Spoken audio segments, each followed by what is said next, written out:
What is up, everybody? It is Alex the Boogeyman here, Title Boxing Club Rochester, with your focus point of the week.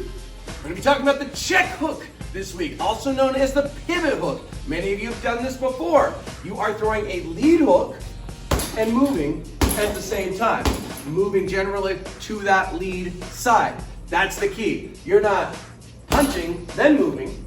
You're not moving, then punching. You are punching and moving simultaneously, throwing that hook as you step around the bag, as you move around the bag.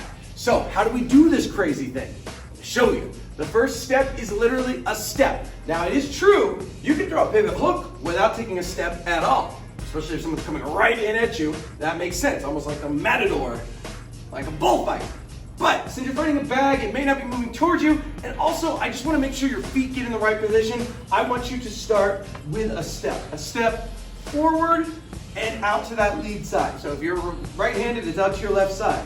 So you get kind of into a wider stance, and then you're going to start the lead hook. As you swing your back leg around, the hook is going to land when your back leg lands. So you want to time, counterbalance the step, the swing of the leg, and the hook all together.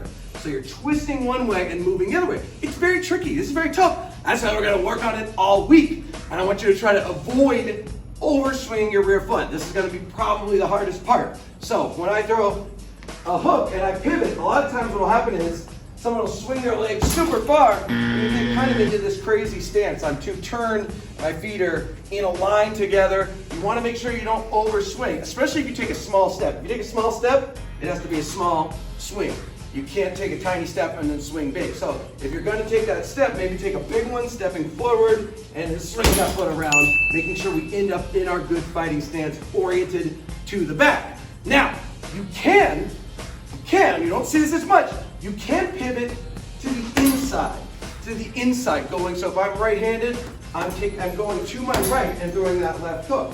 We're going to do that a little bit. Not as much, but most of the time when you see a check hook in fights, it's going to the outside. Now, another thing I want you to be careful of is that you don't get so good at this after this week, and I've seen this happen to good boxers, where every lead hook becomes a check hook. Every time they throw a hook, they're always moving outside.